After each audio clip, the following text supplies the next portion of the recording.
this is the first cycle production for the peppers, but we have done cabbage, lettuce, broccoli, celery, sweet corn, and we've tried a number of crops. Oh, amazing viewers of the Entrepreneurship Journey program.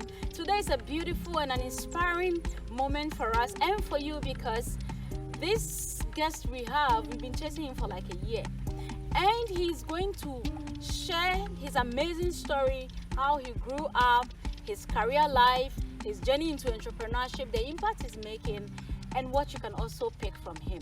Today we are at Agri Impact Consults, one of the leading agribusiness service providers in Africa, and he's going to share the numerous services that they offer in the agribusiness space. And our guest is in the name Mr. Daniel FAHENE ACQUAYE. He is the founder and CEO of Agri Impact Consults. Come along, let's learn from this great man. Thank you.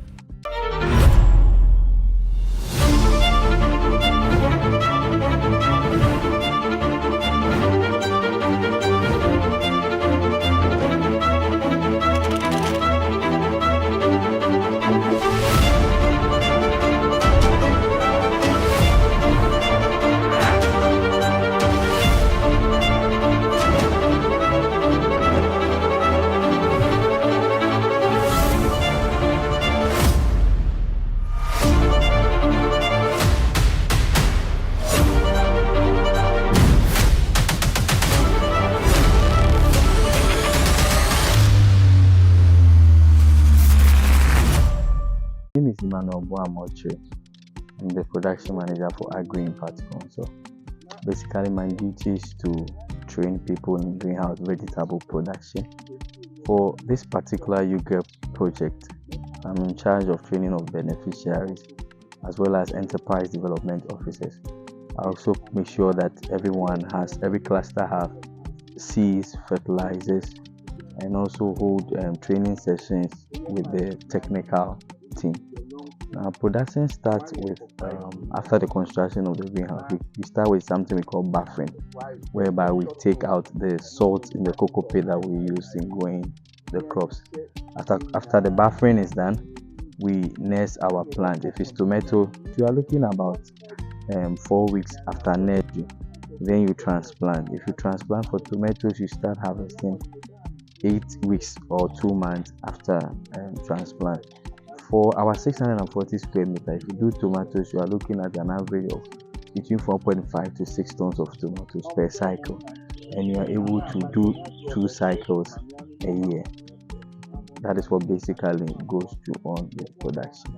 So there's a marketing team who are in charge of the marketing of the produce. Ours is to produce, to give it to the marketing team, and then they deal with the marketing. For pests, you can't say that you are avoiding pests completely, but there's a protocol that we use, which is the Integrated Pest Management (IPM). That is what we use to minimize pest infestation. What do you spray it or? It's a protocol, so there are segments. Some are biological, some are preventive. There are times, that's why before you enter the greenhouse, you have to dip your feet in chlorine and all that. So chemical use is part, but it's not the only thing that we use. And do you allow people to touch the No, only the workers. Only the workers. And what are some of the feedbacks from the produce that you get from you? It's the best.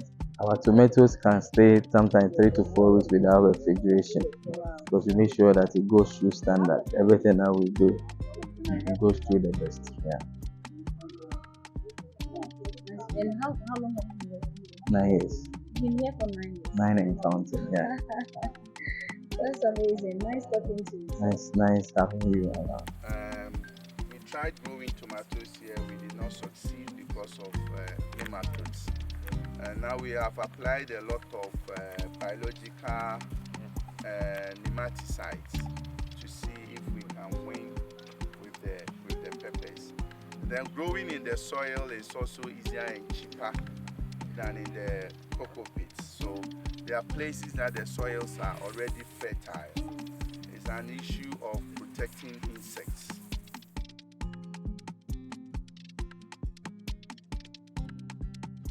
You're highly welcome. Thank you. Mr. Daniel ACQUAYE.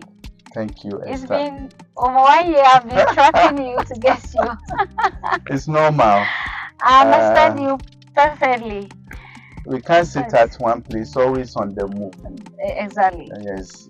Exactly. And But I'm glad that today we have finally met. Finally. And I'm going to ask all my questions. So please stay glued to your seat because you're really going to enjoy this interview. I'm here for you. So who is Mr. ACQUAYE? Mr. ACQUAYE is a young man. I see. If you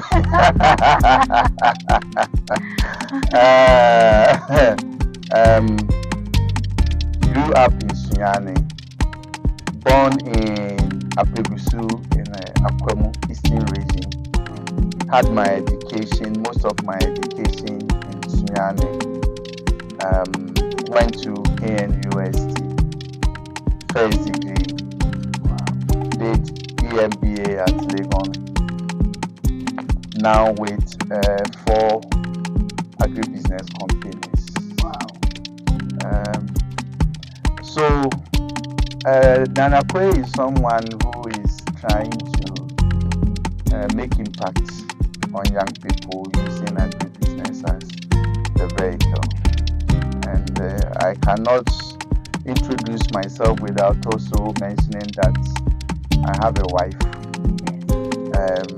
Mrs. Joyce ACQUAYE, who is also the owner and the CEO of Fasti Body and Hair Care, one of the leading cosmetic retailing shop in Ghana. Amazing. Yes. You must meet her one day. Yes, definitely you meet her. And then my special PA, Baba Patels. I give her to- 2, but I need to also mention I have 4 biological children, 3 boys, and a pension baby girl. Hey. Yes, Wow. so that's me. Amazing. So can you tell us how your career started? How you got your first job and how you scaled up? I grew up in Sunyani, as I said. Education-wise, my first year was at Tebu. Can't believe it. At that time, it wasn't a developed city. Then I came to MIM Secondary School for Form 2 and Form 3. And I wanted to be a medical officer. And MIM Secondary School, very good school by all standards, teaching excellent. But at that time, they were not doing pure science. And they told me that if you want to be a medical doctor, you should do pure science. So I came to Sunyani Secondary School. Wow. Finished my O level at Sunyani Secondary School, and then went to Prempeh College. Prempeh was also one of my dream schools. So I finally landed at Prempeh College for my 6th form. Wow. And my parents were farmers. My father was a farmer having a sugarcane farm in Sunyani. My mother was doing the normal cassava, maize, and vegetables, but she was also a chopper operator. So we're doing banku, kokonte, keke, and the rest every early morning.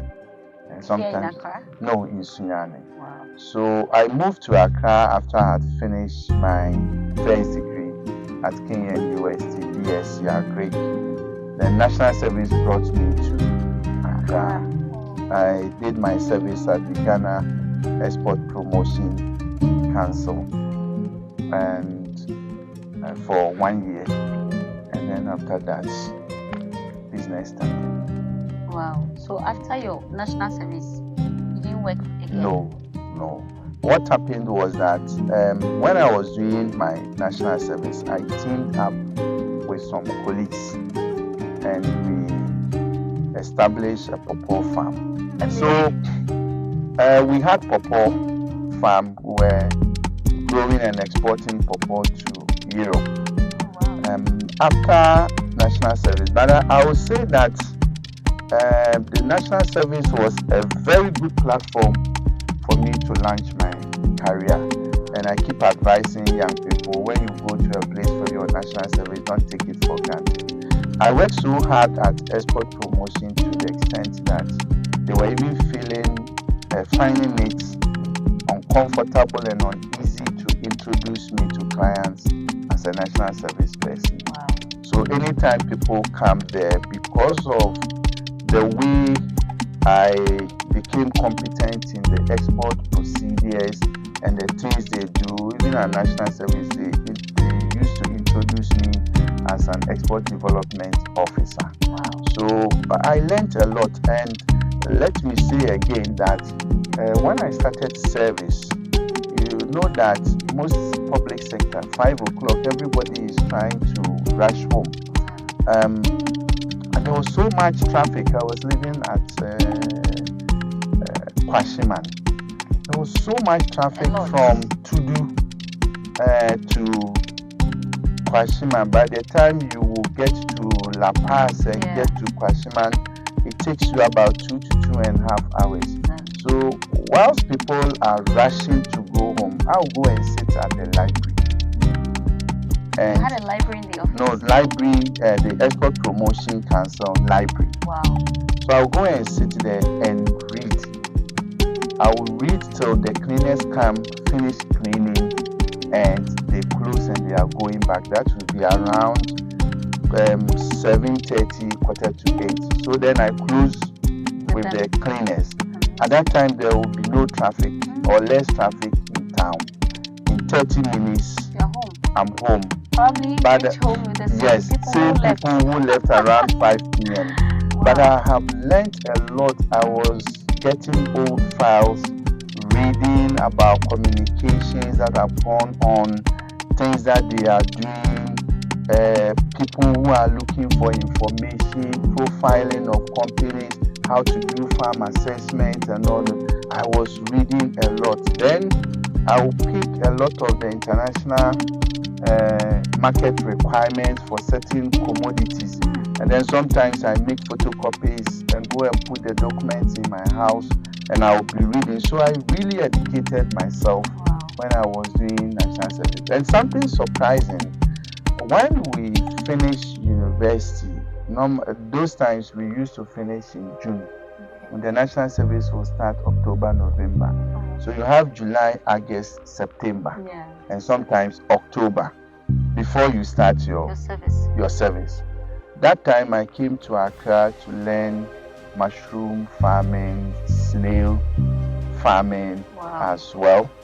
And I started writing business plan to go into cassava chips exports. Wow. At that time. I had just finished university. Wow. So I came to Accra to Export Promotion Council to find more information about the export market requirements, investment requirements for cassava chips, so I could set up my own cassava chip processing facility. That was even before you started your Before service. I started my service. Amazing. So national service, I was posted to export promotion. I said, what a coincidence. What a coincidence. No connection, nothing. I was posted there. I even thought probably you worked in. No. Wow. So when I said, what a coincidence. So when I got there, then I realized there were even far more export opportunities than the cassava chips. So I dropped the cassava chips idea. That time export promotion was promoting vegetables and fruits, and pawpaw was one of the things they were promoting. I really loved that industry, and I know I'll get back into it one day. Export of papaya. Wow. It was very lucrative, but that story also ended there. But once I was doing service, there's a principle I talk about: you seize the moment, not opportunity per se, but you seize the moment. Seizing the moment is something comes your way, immediately you chance on it. You don't wait that, okay, let me go and think about it, let me go and deliberate about that particular moment. Take advantage, seize that particular moment, seize as SEIZE. You seize that particular moment, and that can bring some transformation. When I was doing national service, there was a USAID funded training program, and there was a partnership between between Export Promotion Council and that program. And they were doing training and promotion of cashew and black pepper in the country. And I remember the first training, my boss at that time went as a resource person. But when he came back, maybe something happened that he was not too pleased. So he wasn't too sure whether the second training he will go or not. So when I looked at his demeanor, I decided I have to educate myself in cashew market development. So all the training programs, the training documents, the export requirements, the strategies in Brazil, in India, in Vietnam, I learned everything. And I just prepared myself in case he decides not to go. And lo and behold, when the people came, he said he won't go. Then I was sitting there looking at him. So he turned to me and said, Mr. ACQUAYE, gentleman, do you want to go? I said, yes, boss. If you want me to go, I'll go. I said, okay, then go with them. I went and I thanked my God. Because that was an opportunity. Exactly. So we went to Tamale.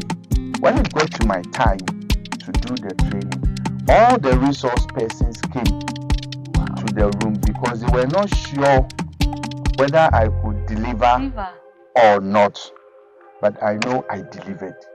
Because when I finished, everybody understood and everyone was happy. Wow. And I was about finishing my service too. So they came to me and said, oh, Mr. ACQUAYE, young man, we want to have 1 year contract with you because we know that you can deliver. So that all subsequent training, we use you as a resource person. So I got my first 1 year consultancy work with that USAID project. So that was in 1995, 1996. We went around the country. We went to Tumu, Nadoli, Jirapa, Wa, Sandema, came to Tamale, Sunyani, Kumasi, all those areas. We went there doing sensitization, promoting cashew production, and that was the beginning of cashew development in Ghana. So I would say that I'm among the pioneers who promoted cashew development. So we have people like John ACQUAYE, who was then with TechnoServe, and TechnoServe was doing so much about cashew promotion in Ghana. Then we had Mr. Nyamiche Wama, who was more into private sector seedling production. Then we have Krobia Asante, who became the technical advisor to the Minister of Agri. And then Dr. Mrs. Plea from University of Ghana. So we're like the team delivering, and then Dr. Idana from UDS. This was like 95, 1996, and I just finished. I finished school in 94, did my service in 95, and 96 I was already consulting, and with all these people as the consulting team for development and promotion of cashew. So we continued with that project until later on I became a full-time consultant to TechnoServe for a number of years. Amazing. Yes. So you prepared to meet. Yes. So I see. To say, a moment of opportunity. Wow. A moment of opportunity. And when I was finishing school, I told my supervisor, Professor Charles Kwanzaa, may his soul rest in peace. I told Prof. Kwanzaa, I said, some of my mates were like, oh, Dad, what are we going to do after school? So don't worry. When we finish school, I'll set up a company and I will employ you.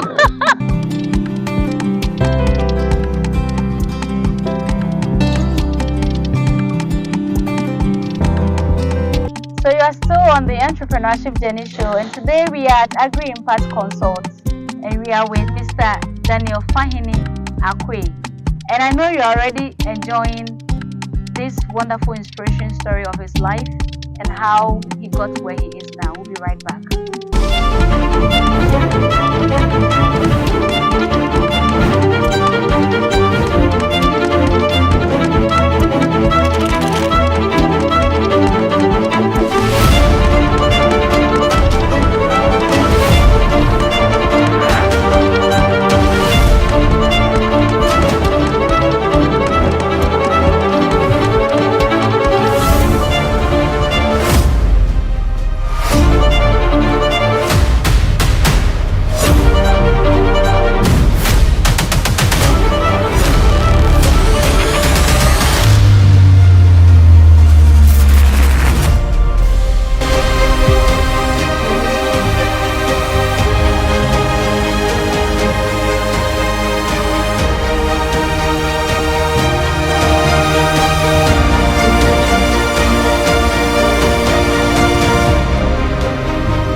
I joined ASNAP as a project in 1998 as a project. And when I joined ASNAP, I told them that, look, this project will end. If the project ends, people are looking at food, not medicinal plants. So it will be difficult to get organizations to put money into ASNAP to continue to promote medicinal plant. So I changed ASNAP Ghana from a project into an organization, established board, management and everything. So though it was a project initiated by USAID, I converted it into an organization. So we got it registered here. We registered it in South Africa also as an organization with board. I opened office in Zambia, registered it there. I went to Senegal, registered it there. I went to Liberia and also registered it there as an organization. So it no longer became a 5-year project. It became a permanent organization, and it has remained till now. With board, we had international board. In fact, the current president of African Development Bank, Adesina, was a board member of ASNAP. Wow. The vice rector of Stellenbosch University in South Africa was also a member of our board. So we had strong board members for ASNAP, and ASNAP has remained till today. We went into something that I have so passion for, combo butter. Now combo with ASNAP. With ASNAP. So combo butter is one plant in the world that has the largest amount of oleic acid and also combic acid. We did a lot of research work on combo butter. There was a company in the US that wanted the butter, and we didn't know how to extract the butter. It took me about a year to figure out how to extract the butter from combo. The scientific name is Pycnanthus angolensis. I have forgotten the local name for combo butter, but it is a tree, and we harvest the fruits fall, and then when the fruits fall, we pick the fruits, we extract oil from the nuts, and then we export the oil. Initially, I started extracting with petrol. It didn't work. Then I got into those who extract palm oil, but the butter solidifies even at room temperature. So by the time you put it into the machine and you want it to come out, it has already become solid. So, but with the support of Mr. Esianowa, may his soul rest in peace, we're able to get a machine in Kumasi that was able to extract the oil, and we're exporting. They were using it in the horse industry. It allowed the horse to eat well, and the combo butter is very good for gout, arthritis, and pains. and we did the safety and efficacy test at Mampong, the Center for Research into Plant Medicine. Everything is perfect. Now we are looking at how do we locally change the oil into like an ointment, so people just use it. If there is any boil or skin rashes on your body and you use the combo butter, it clears it in no time. It's not hot. No, it's not hot. It's not. And if you have gout and you apply it, it works like magic. And we did all the scientific work. We even had a balm of it, and we're sending it to the US for trade show, and people love it. And all those times we were doing those things as pilot to move into commercial phase. So these are all business opportunities. These trees are here in Ghana. And I think Ghana might have the largest concentration of combo butter in West Africa. You find it in Liberia. You also find it in Gambia, Sierra Leone, Nigeria, Cote d'Ivoire. You will also find combo butter, but no one has gone to the level that we did in terms of commercializing it. We've been exporting it also to South Africa. People are using it in the cosmetic industry. So that was a major function and focus of ASNAP, which stands for Agribusiness and Sustainable Natural African Plant Products. So we're looking at natural plant products. We moved also into indigenous spices. Okay. So our Formwisa, our Sruwisa, our Ventia, all those ones, we were promoting them in the US, Las Vegas, Baltimore, Arizona, California. We went for these trade shows and were promoting. So we started exporting them to US. We were even exporting the Formwisa, which is Grains of Paradise, to Spain. But at one point, funding was an issue. So the work of ASNAP in medicinal plants started coming down. But we zoomed into African herbal teas. So in Ghana, there's a herbal tea called Plea multiflora, which lowers blood pressure, and you can also use it as spice. And then we actually commercialized Plea tea in Las Vegas, and we got some orders. But there was no tea processing factory in Ghana at that time to process Plea tea and export to the US. So we're just drying and exporting the leaves. We couldn't put them into herbal teas. And all these times I was still a young person, unlike today. I was still a young person trying to promote all these things for the benefit of Ghana and make impact. So we've been into herbal teas, indigenous spices, medicinal plants, sweetness for a number of years, and there are a lot of publications of us. We have a lot of scientific information. We did a lot of scientific work with shea butter. The good thing was that we were partnering with a university in the US called Rutgers University in New Jersey. So anything that we want to do the science of it, we only send samples to Rutgers. They will run all the scientific analysis and even go to another step to have formulated products and help in getting certification to sell the product on the US market. It was still part of the project that we were doing during the times of ASNAP. Wow. So we did this time, and I was leading ASNAP for West Africa, the whole of Africa. I was a global CEO for ASNAP, the whole of Africa. Then the issue of food security came. So people's attention was shifting more into food security. And our office in South Africa had the highest expertise of greenhouse production at that time. That's ASNAP's office. ASNAP office in South Africa. We still have office in South Africa at Stellenbosch University. Yesterday they had a board meeting, the ASNAP South Africa. And the ASNAP Senegal is still operating. The office is still there. Then we started moving into horticulture.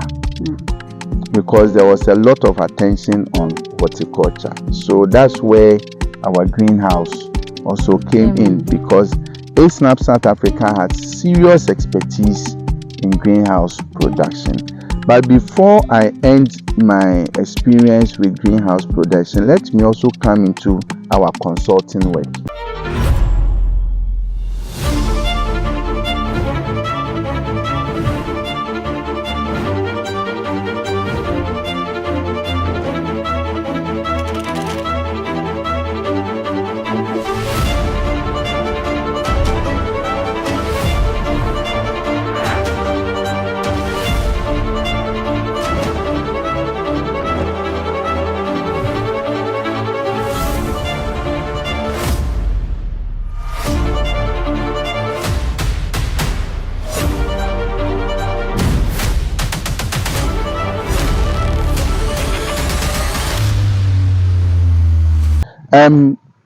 So whilst we were doing the medicinal plants under ASNAP in 2003, I established Agri Impact Ventures as a private company.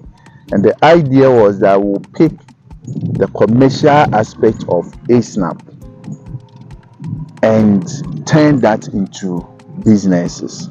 So first we went into consulting. And I would say that over the years, Agri Impact has done consultancies in over 30 countries in Africa. We've been to South Africa, Malawi, Mozambique, Zambia, Kenya, Uganda, Senegal, Liberia, Cote d'Ivoire, Lesotho, Swaziland,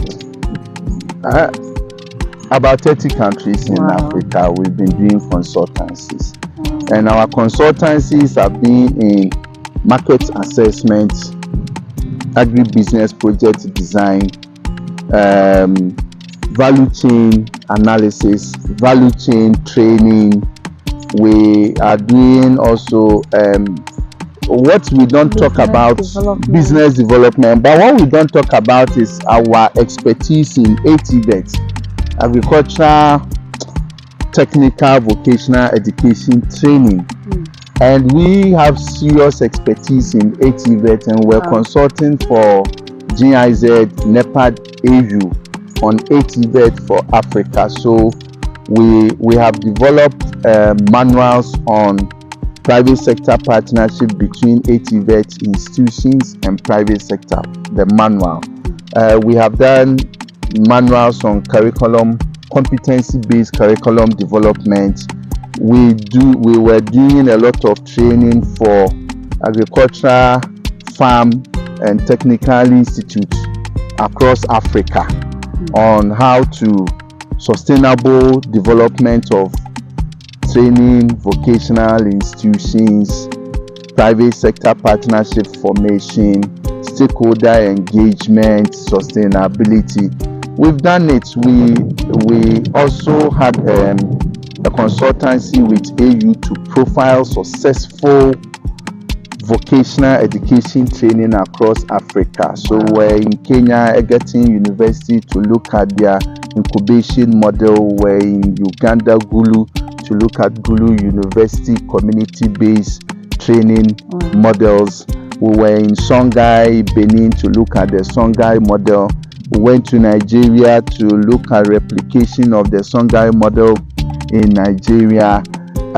We were in also Uganda. There was another private university doing vocational training. So we traveled across Africa to document best practices, what has worked, what did not work, what were the sustainability models, what entice young people to enroll onto their programs, and the modalities for replicating them in other countries. So we did all these research works, and they have the reports. So we've also built competency in ATVET.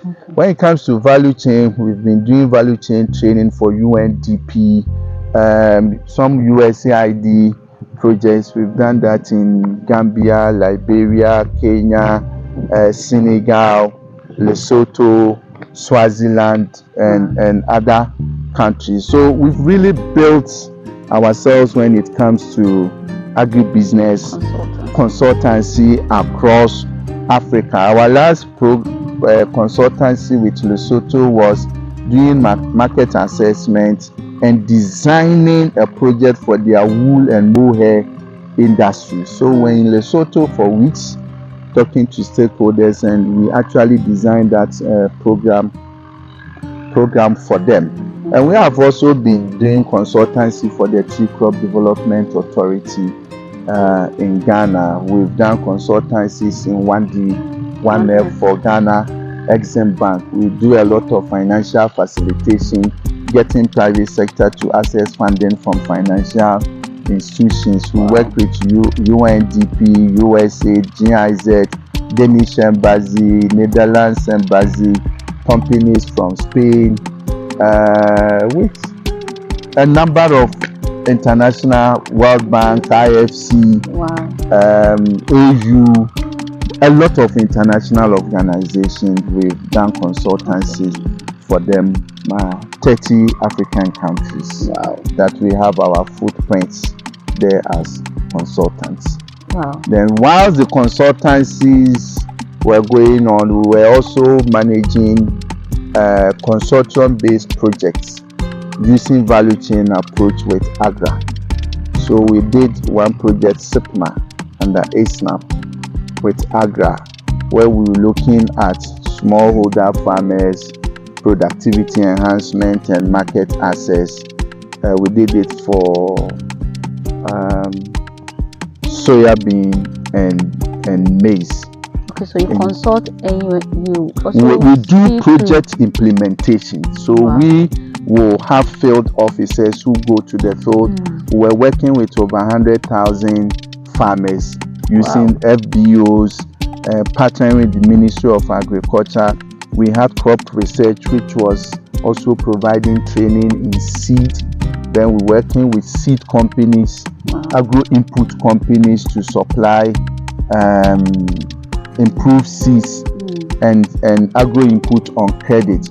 We link them with Yedent, which is an agro processor. So he was able to get maize and soya bean from this one. So we design and we actually do a lot of project implementation ourselves. So we design the project, implement the project, deliver the results for you. So we've done it with Agri for sweet potato, cassava, maize, and soya bean. And not only Agri, we've done it with a number of institutions in different countries across Africa. I know you're enjoying the show already. I am. And if you're really listening and watching, I know you've had about 10 business ideas already jotted. And in case you need consultation on how to start it, you can pick Agri Impact Consult details in the description below. They are ready to listen. Please, let's continue. Okay, with the greenhouse, about 8 to 10 years ago, we wanted to do greenhouse in Ghana. No expertise, no information, no resources. Nobody will listen to you. When you go and you describe greenhouse to them, the next time you go, they say, the Canopy-Man has come.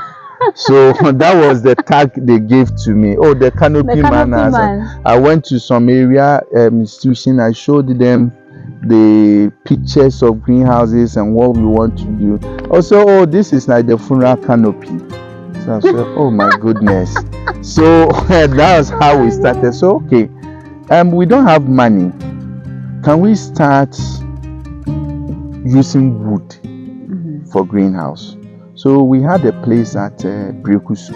Okay. We went to Brekusu. We started with wood. But before we go there, why greenhouse and not open field? One, our ASNAP office in South Africa had extensive knowledge in greenhouse production. So when we go to South Africa, we visit greenhouses. And we're like, why can't we also do greenhouse in Ghana? In Ghana, because it gives higher productivity, it is profitable, it's more attractive to the youth, you have less diseases, and as these days they say, it looks more sexy than open field, and it's also less difficult to manage, and you get high quality vegetables that you can sell anywhere in the world. So that was our motivation for going into greenhouse production. As for open field, everyone was doing the open field. So we went to Brekuso. We put up some wooden structure there. I think it was about maybe 150 square meters. Then we imported the plastic and the irrigation materials, everything from South Africa. When the thing came, they said we should pay duty. We didn't have money for duty, so we wanted exemption. We said that one we have to apply to Ministry of Agri.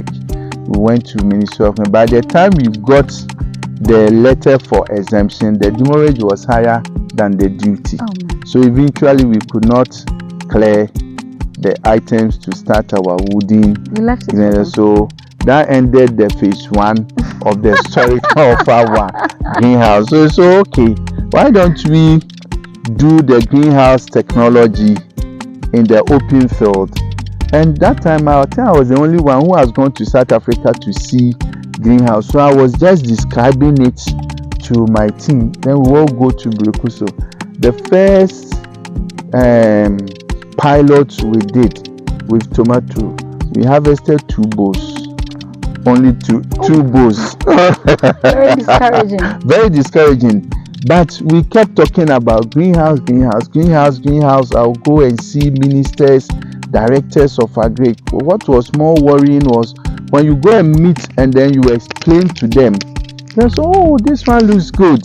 When I retire, I will get into it.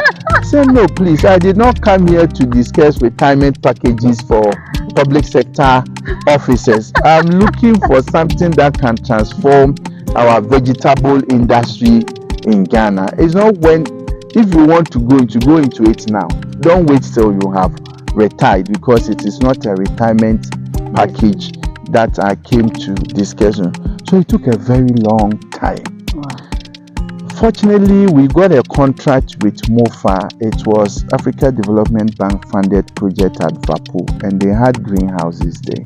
So we took the opportunity to now use the greenhouse to bring our dream to reality. So we started well.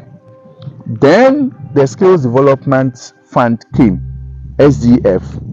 I don't know whether it was the first one or whichever. We applied. And then we won. We got funding. So we established the first greenhouse training center in Ghana at Brekuso. We're able to bring about 6 greenhouses. We put up a conference room and everything at Brekuso, and that became like everyone wants to come and visit. Tourist attraction. We got people from Nigeria, Liberia, Sierra Leone. They were all coming there for training. So we used the place as a training center, and we still have it there as a training center. And it was the largest greenhouse enclave in the country at that time. Only 6 greenhouses was the largest greenhouse enclave at that time. Fortunately, we also had this contact from Ghana Exim Bank that they want to go into greenhouse production. They advertised, we applied, and then we won the contract. And that became our largest greenhouse project ever. Those we see here. And that is what we see here.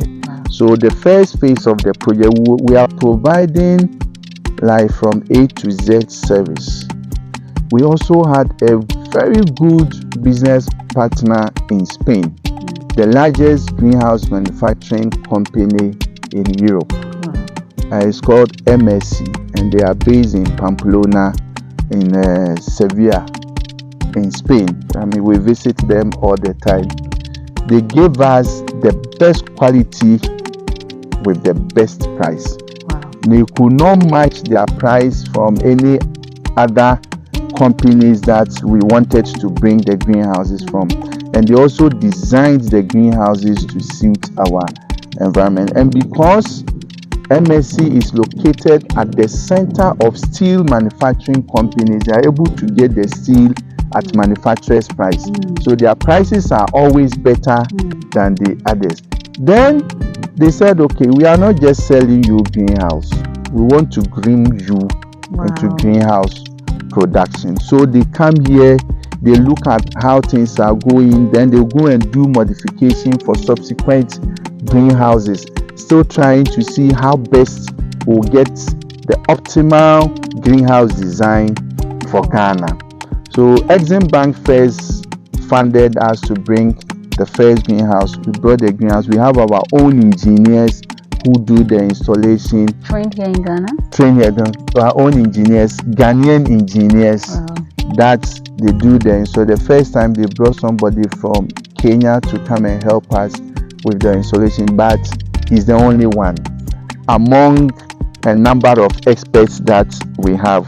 So we have electromechanical engineer, we have building technologies, all within our organization. So we do the installations, the irrigation, the electrical, everything, we do it ourselves. Then we pick up the training and production. So we have enterprise development officers, and then we have our production managers. So they were also trained in greenhouse production. Sometimes they go to Holland, they go to India. We also get some of them experts to come here, provide the training. So we established the Youth in Greenhouse Enterprise Project funded by the Ghana Exim Bank. I think it's one of the best models ever. Targeting youth. They come in. Business. You don't pay anything up front. You come and work. It's like work and pay. So they produce and they have a number of years to pay back. After you have paid back, the greenhouse becomes yours and you can produce in it forever. The lifespan of a greenhouse is about 40 years. So even if it takes you 5 years to pay, you have 35 more years. So if you take it at the age of 25, 25 plus 40, by 65 you still have your greenhouse. So I call it the cocoa in the city. So cocoa or any tree crop you harvest on it for a very long time. It's the same as greenhouse. The difference between the two is that for the greenhouse, if you are doing cucumber, almost every week you'll be harvesting twice, and it is not seasonal. Every time you can grow. So the way market for it too. That the problem we have is we are unable to meet demand, even local demand. The greenhouses that we have now, even if we do 10 or 20 times, the local market will still absorb everything, because what we are producing in terms of percentage of consumption, it doesn't count. Yes, but we are getting high quality vegetables supplying supermarkets. They come here and come and buy. The Adutwumwaa enclave is the largest greenhouse enclave in the country of UGEP. We have 11 locations. We have here. What is UGEP? The UGEP is the Youth in Greenhouse Enterprise Program. That is the project funded by Ghana Exim Bank. But the short name, acronym is UGEP. YUGEP. UGEP. So we have here, and this was designed by us with support from Ghana Exim Bank. And I would really want to commend Ghana Exim Bank for this initiative. Otherwise, there's no way a young person can ever own a greenhouse. No way. But with the intervention of Ghana Exim Bank, now young people are owning greenhouses. But we adopted the cluster approach because for greenhouse everywhere in the world, you will not find it scattered. One here, then you travel, then you find another one there. No. Management becomes very difficult and expensive. So we came to Adutwumwaa. Fortunately, Ministry of Agri has land. We have leased 80 acres for 50 years, and The young people are benefiting from the project. They do 2 cycles in a year. Everything was first pre-funded, and over a period of time they are paying back. After they are paid back, then they own the greenhouses. Fortunately, the plants still survive as long as we irrigate. But the human beings to go inside and work is impossible. These ones can get up to 40, 41 degrees, even though they are small. So we still need to improve upon the design. So I don't encourage individuals buying one greenhouse, then you go and put it somewhere else. Then it's also not cost efficient. You have one of these somewhere, you go there every day to do monitoring, you have a technical officer, you have workers. The same people could have done 4 times this, so it's not cost effective. And as a country, we have a knowledge deficit in greenhouse production. Yeah. Do you expect these students to fly out as well at some point As after long 5 years as- and then actually take one of these tents or greenhouses and put it more scattered in the country because they have the know-how, they know how to run a business on their own? To scatter this 111, sometimes even marketing. For example, if you are doing, is it cucumber, how many times do you harvest in a week? If it's the Mediterranean, every day you are harvesting. Every day you are harvesting. You are far away from the market. You are getting like 3 crates every day. It's not cost effective to transport 3 crates every day from a 60-70 kilometer place, bring it to Accra to come and sell. Then And then there's still, I think, also the problem that there's not too many people that are even willing to pay another price for something for a product out of this than that comes from Burkina or just from open field. Yeah. So the government is also investing in cluster production. So they are creating the environment, and you can go there like this enclave. Here we've taken 80 acres by Agri, lease it for 50 years. So we've paid for the 80 acres for 50 years. We are still trying to get more land here so that we can have a bigger enclave. There's another one government is setting up about 80 kilometers from here. And then they are doing one around Massey area. That one they want to allocate about 500 to 800 acres of land for greenhouse production. And even though we are using this as project, we are also looking for investors.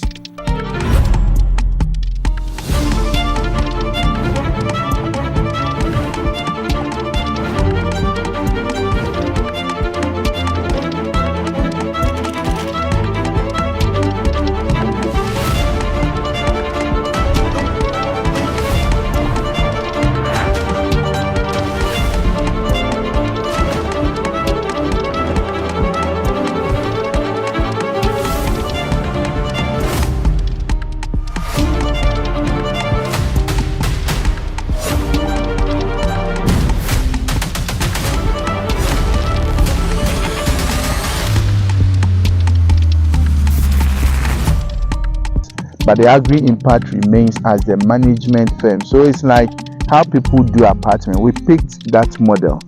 You have the apartments in an enclave.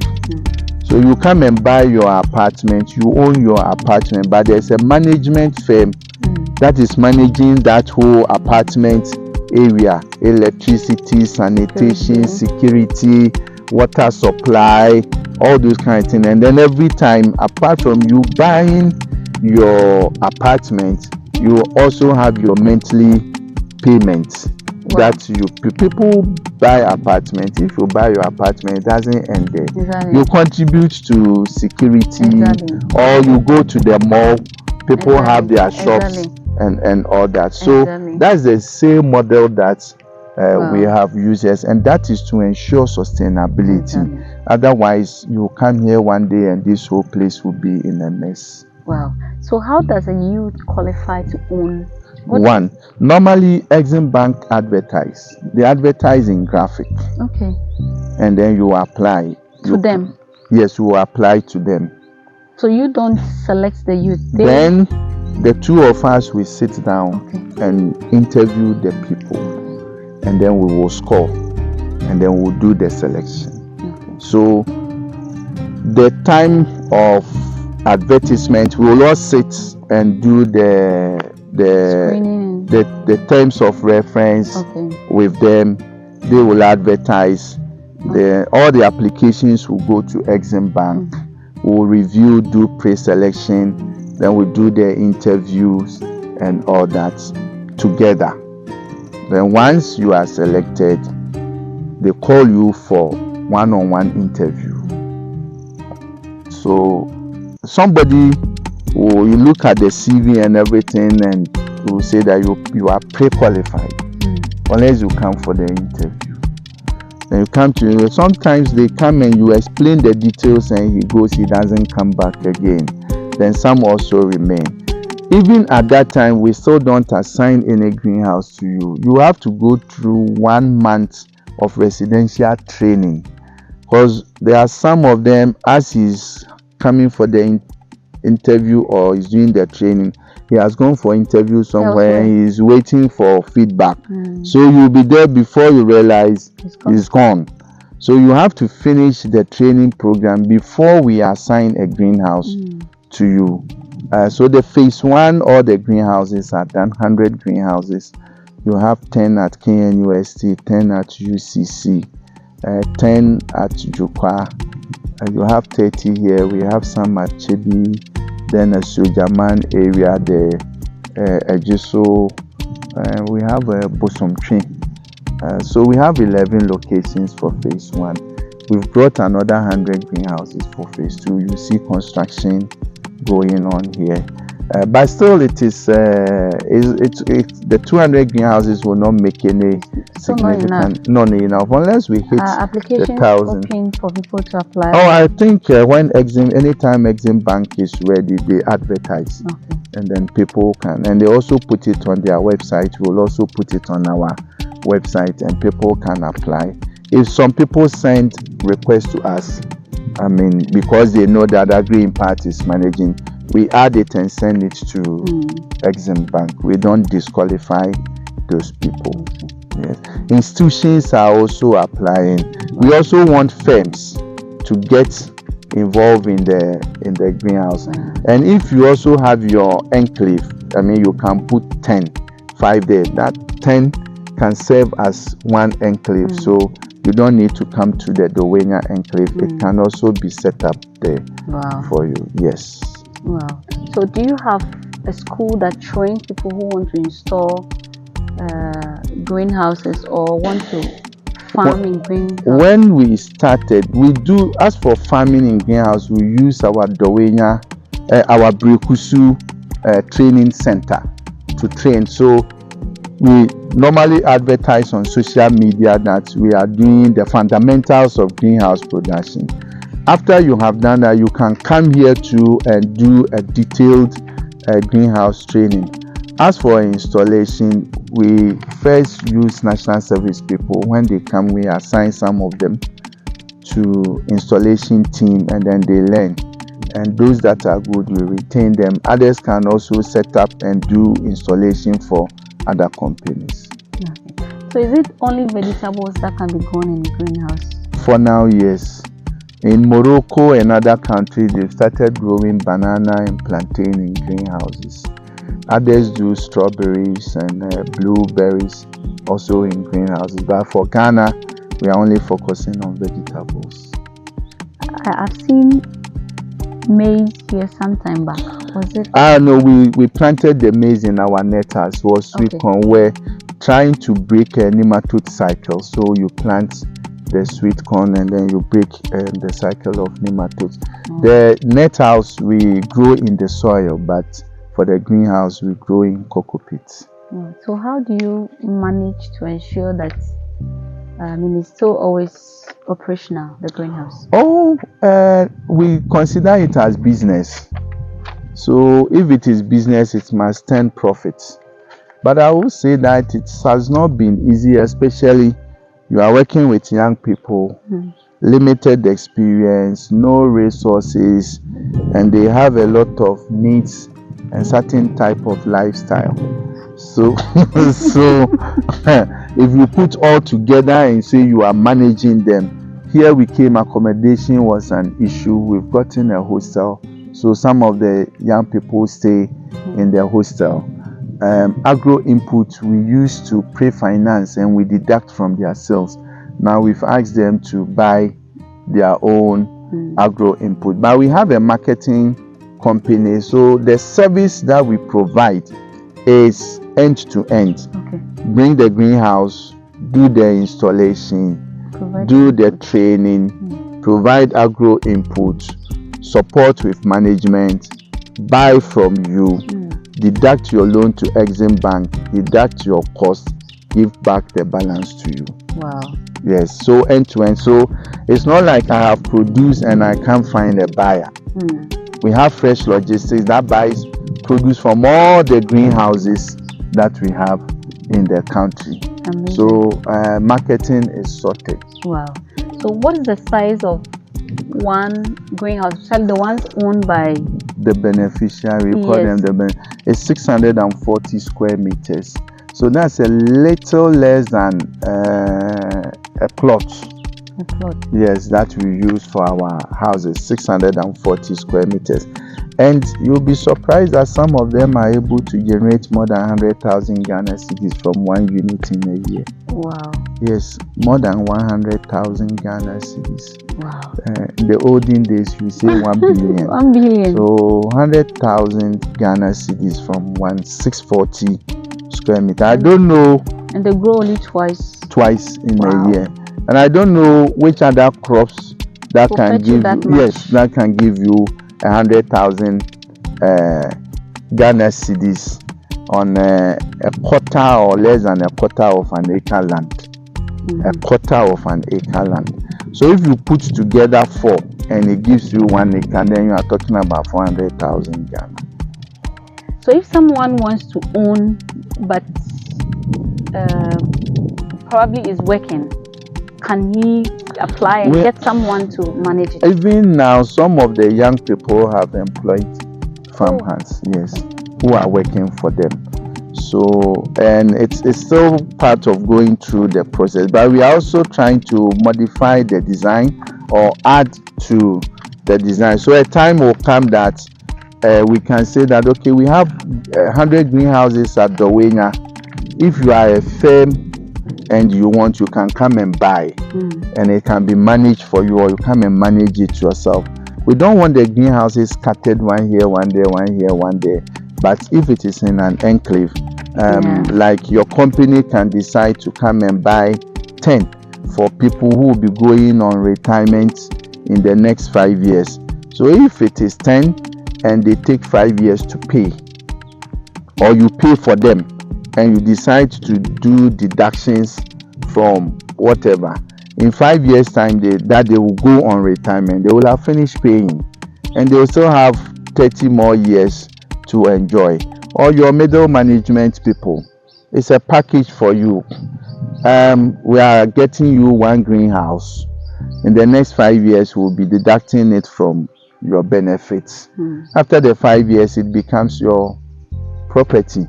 So we want to encourage firms to come up with, we will bring all the greenhouses, do the installation and everything for you. Then you pay for it. It's managed for you. 5 years time, you have paid off everything. You have the next 35 years to enjoy from your greenhouse investments. Wow. I wanted you to walk us through how to start a farm business, but I think I'll leave that for your manager. Or okay. You can. No, they should talk. You mentioned about the pawpaw farm. You just touched the brief. Why did you stop? Oh, the pawpaw farm. We started exporting. The first consignment we got payment, second consignment we got payment, third consignment we got payment. The fourth consignment, the buyer said that the monies, he's paying the monies in bits, so he will want us to consolidate. So like you do 3 more shipments, then he puts all together and sends the money to you. So we did the first 3 together, no, the next 3 together, and he paid us all. We did another 3. Then he came back and said, oh, the quality we had. I said, no, it's the same quality. In 2 weeks going back and forth with him, he was lost in UK. His phone was not going through, his fax was not going through. I can't fly to UK, land in UK and say, I'm looking for this man. He's owing me. Can I arrest him? If you see him in public, you can't hold his trouser like we do in Ghana and people will come around you. I can't do that. He was introduced to us by the Ghana Export Promotion Council. They also tried to use our embassy there to trace him.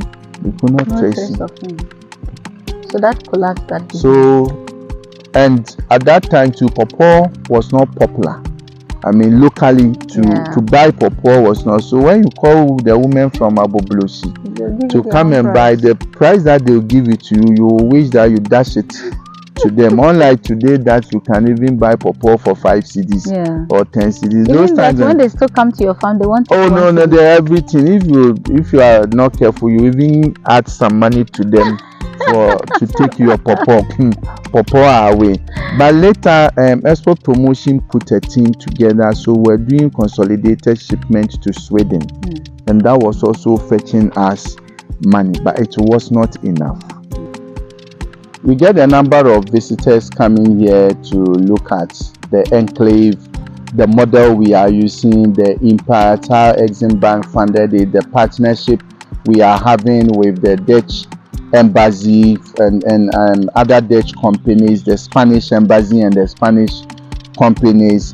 The Minister of Agri was here also last week to understand the model we are using and how it can be replicated across the country. Today, we've got the agricultural councillors from Netherlands, about 12 councillors. They were here to also understand the model and how we can foster investment between entrepreneurs in Netherlands and the project that we are doing, how they can also expand. So they were here, they asked their questions, they were excited. We had discussions also about the partnership that we've had already. Number of times we've been to the ambassador's residence to explore how best we can expand this program and lessons that they can learn from here to extend to other programs. We've had people calling us from Cote d'Ivoire, Nigeria, and other countries to understand the model, how it can be replicated. So yes, to us, we can still do more to improve upon the things that we are doing, but it appears to gain traction in the international community, something that is making impact on young people, something addressing food security, and something that can also be used for rural enterprise development. So we keep getting a number of visitors coming here across the world. Wow. Please, your final words to all entrepreneurs. Well, I can say that entrepreneurship is not easy. I mean, like, you get a lot of young people who said, I want to set up my own business. I don't want to work for anybody. I tell you, it's no joke. Entrepreneurship is no joke, and it is not something for the faint-hearted. So if you want to go into it, you must be so determined. And it's not only determination, you must be wise. And like I said earlier on, you must bring strong networks. Sometimes your network can give you something by word of mouth, by just approval, and you will save 100,000 Ghana cedis or $100,000. It's based on your network, and it happens everywhere. Networks are resources, and if you want to be an entrepreneur, then you must be so determined. It calls for a lot of sacrifice to get to a point where you say that you have become sustainable. And it is not today, tomorrow. It is entrepreneurship. To become successful entrepreneur is not 1 year event or 1 year contract that you win and then you are entrepreneur. It takes a number of years for you to build your systems, to build your network, to build and attract good human capital, to build confidence in people who want to work with you. So you need time, and don't think that I'm an entrepreneur today and then tomorrow I should be a rich man. Even if you're an entrepreneur, you don't see your money. You get the money today, you reinvest in the business. You get it tomorrow, you reinvest in the business. So every time you are reinvesting into your business, and that's how entrepreneurs is. And I know being an entrepreneur in Ghana is not easy. The issue of infrastructure development, as you were coming, you saw the road yourself. Vehicles that come here to come and buy vegetables, the road is terrible, and I cannot fix the road because it is beyond my financial means. So you will need government to support you. We came here, we have to bring high tension transformer, and even now we want to convert to solar, but we don't have the resources to convert to solar. You'll be here and then electricity off. Yesterday evening it went off, it came this afternoon. You want to buy plant, you buy fuel into the plant. Sometimes by the time you finish your production, if you have to depend on plant, then that also becomes expensive. You have electricity, you go and check the meter, you have money, but there is no power. You have to go to ECG, they have to come. And this problem has been here for getting to a year. Every now and then you will go and report same thing. So these are frustrating moments for a lot of entrepreneurs in Ghana. Then at the end of the day, you will also be slapped with your taxes, and you have no option than to pay for your tax. And what is worrying is that if you are not paying tax, you don't have a problem. A lot of entrepreneurs, they don't pay tax, and the tax people will not go and harass them. The very day that you go and start paying tax, then you put yourself in a hot oven. Every day they are on your neck. Witch hunting, they are on your neck. And your neighbor who is not paying is free and going about doing his things. But you want to be law abiding, you want to be compliant. So of course I can't grow my business without paying tax. There's no way. We will want to pay taxes. But when you are also paying the taxes, sometimes the small support that you need from government, it also comes your way. Then we are all happy. Otherwise, it makes investment too expensive, and growth also becomes equally expensive. But all in all, agribusiness is fantastic. It has its own challenges like any other business. Those who are running Uber, those who are running taxis, they are not finding it easy either.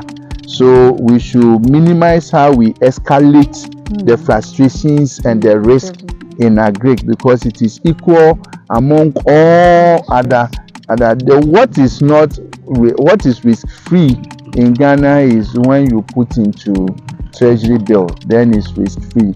Even when we bought bond, we thought it was risk free, and then it has not become risk free. So there's risk in every business. But if you take the risk and you go over the risk, then you also see the beauty after the risk, and the risk will come. You handle, it comes, you handle, it comes, you handle, then you move on. So I will let me congratulate all entrepreneurs in agribusiness.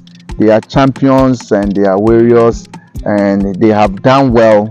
It is not easy. We know their frustrations. You have factory, you are not getting raw material. You get raw material, you cannot advertise. You advertise, then the season is over. These are all frustrations of agribusiness firm.